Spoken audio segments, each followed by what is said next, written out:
오늘 우리가 읽은 본문은 이제 야곱의 축복입니다. 야곱이 이제 요셉의 두 아들 에브라임과 므낫세를 축복하는 그 장면입니다. 성경에는 축복하는 장면이 여러 가지 모습으로 많이 나와 있습니다. 축복 그 모습 혹은 그 형태 그리고 그 말의 내용도 많이 나타나 있고 그것이 우리들에게 많은 위로를 줍니다. 근데 이제 축복하면 가장 유명한 그 장면이 이제 이삭의 축복이죠.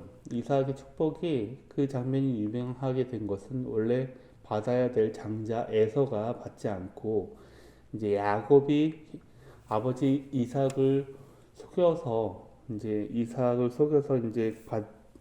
받은 그 축복을 성경에서는 어떤 면에서는 굉장히 가장 유명한 축복이라고도 할 수 있습니다.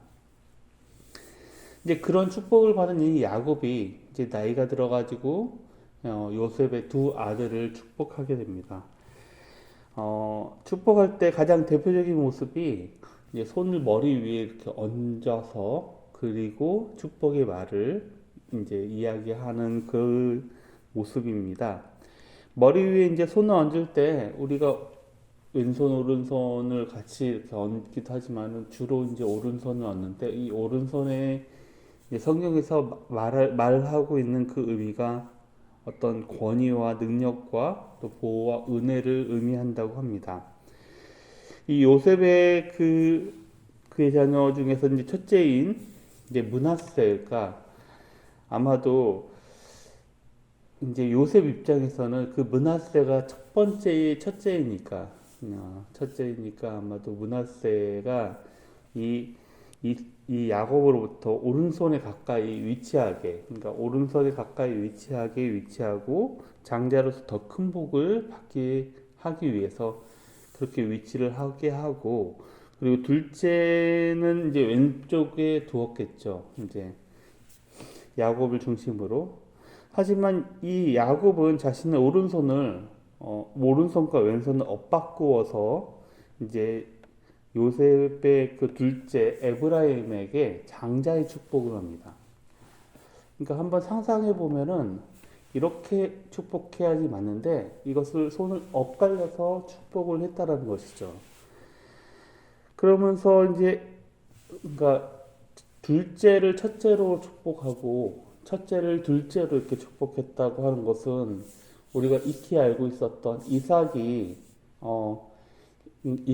그러니까 야곱이 아버지 이삭을 속여서 첫 번째 장자의 축복을 받은 그 모습과 사실 어떤 면에서 많이 생각나게 하는 그 장면입니다. 이제 야곱이 축복 기도를 시작하면서 이렇게 이야기를 합니다. 하나님을 출생 때부터 지금까지 나를 기르시는 하나님, 그리고 모든 환란에서 건지신 그런 여호와의 사자라고 고백합니다. 그리고 야곱은 지난 환란 중에도 자신은 돌보시는 하나님이 이 요셉의 두 아들을 지켜주실 것을 기도합니다. 그 모습이 이제 16절 말씀에 나타나 있는데 우리가 한번 그 말씀 읽어보면서 한번 그 내용이 어떤 내용인지 한번 보겠습니다. 16절입니다. 시작. 나를 모든 환란에서 건지신 여호와의 사자께서 이 아이들에게 복을 주시오며 이들로 내 이름과 내 조상 아브라함과 이삭의 이름으로 칭하게 하시오며 이들이 세상에서 번식되게 하시기를 원하니이다. 네, 아멘. 이렇게 장자가 갖는, 그러니까 오른손으로 축복하는 것을 에브라임 둘째가 받게 되고, 실제로 이 장자의 축복을 받은 둘째 에브라임은 나중에 이스라엘이 큰 민족을 이루고 또 나라를 이루었을 때 굉장히 영향력 있는 그런 지파로 성장하게 합니다. 그러나 근데 그 모습을 본 야곱은 아버지 입장에서 두 아들이 그렇게 서로 엇바뀌어서 축복을 받는 것을 못마땅하게 여겼던 모양인 것 같습니다. 그리고 또 이상하게 여겼던 모양인 것 같습니다. 하지만 이삭의 그 축복을 되돌릴 수 없듯이 이삭이 이제 형 에서가 뒤늦게 와가지고 아버지 내가 첫째이니까 나에게 장자의 축복을 주세요라고 얘기를 아무리 애원해도 너에게 줄 수 있는 그 축복이 없다라고 말한 거와 같이 이 야곱의 축복도 번복되지가 않습니다. 그리고 이제 야곱의 축복이 사실 또 야곱의 축복과 이삭이 축복한 것과 좀 달리 이 야곱은 어떤 의도가 있는 거죠. 왜냐하면 이삭은 자신도 모르게 속아서 그렇게 축복하게 된 건데 야곱의 엇갈린 손은 어떤 의도를 갖고 있는 것이 맞습니다. 그래서 19절에 보면은 이제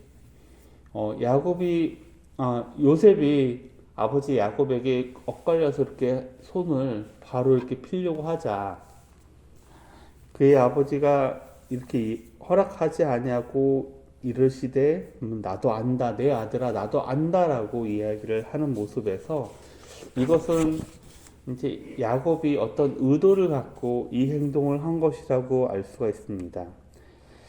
이 야곱의 엇갈린 축복이 사실 그 의미가 여러 가지 뭐 성경 주석이라든지 내용 그때 당시에 어떤 이야기를 토대로 해가지고 그 의미가 뭘까라고 사실 궁금하지 않습니까? 야곱도 어렸을 때 야곱이 아버지로부터 이렇게 장자의 축복을 어떤 면에서 이렇게 빼앗듯이 속여서 이렇게 속여서 얻게 되었는데 그가 나이가 들어가지고 이 그 아들들에게 축복할 때 엇갈려서 둘째가 첫째가 되는 그런 축복을 하는 장면이 뭔가 의미가 있지 않을까라고 생각했는데 여러 가지 성경 주석을 봐도 그 내용에 대해서 명확하게 설명하는 것은 없습니다. 단지 그냥 그 장면이 어떤 의도된 이 야곱의 그런 장면을 연출한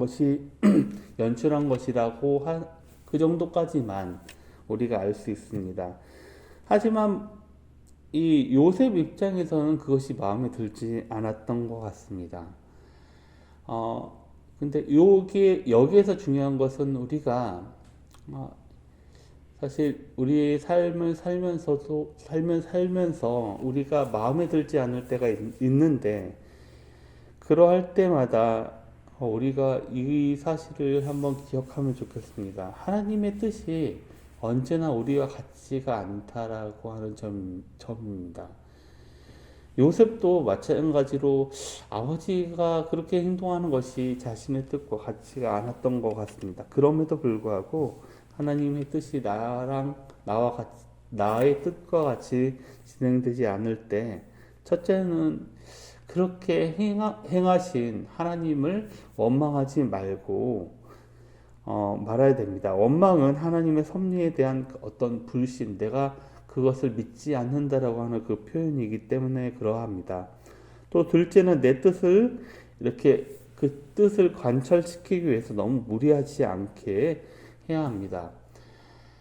하나님께서는 우리의 인생보다 더 크신 하나님이시기 때문에 모든 것을 다 알고 계시는 하나님이기 때문에 그때 그 결정이 우리에게 어떤 선한 영향력으로 돌아오는지 또 알 수가 없는 일입니다. 그리고 모든 것이 합력해서 선을 이루시게 하는 하나님이시기 때문에 우리는 하나님 뜻보다 나의 뜻을 먼저 이루고 싶어 하는 그 유혹으로부터 우리가 그때 필요한 것이 하나님으로부터 온전한 신뢰가 필요하게 됩니다. 우리들도 우리가 살아갈 때 이해가 되지 않을 때 가장 먼저 해야 될 것이 하나님의 결정에 대한 그런 온전한 신뢰가 아닐까라고 생각이 듭니다. 그런 하나님에 대해서 우리가 온전하게 신뢰를 이루시고 또 우리의 뜻이 이루어지지 않더라도 하나님만 전적으로 의지하며 나아가시는 성도님 되시기를 주님의 이름으로 간절히 바라겠습니다.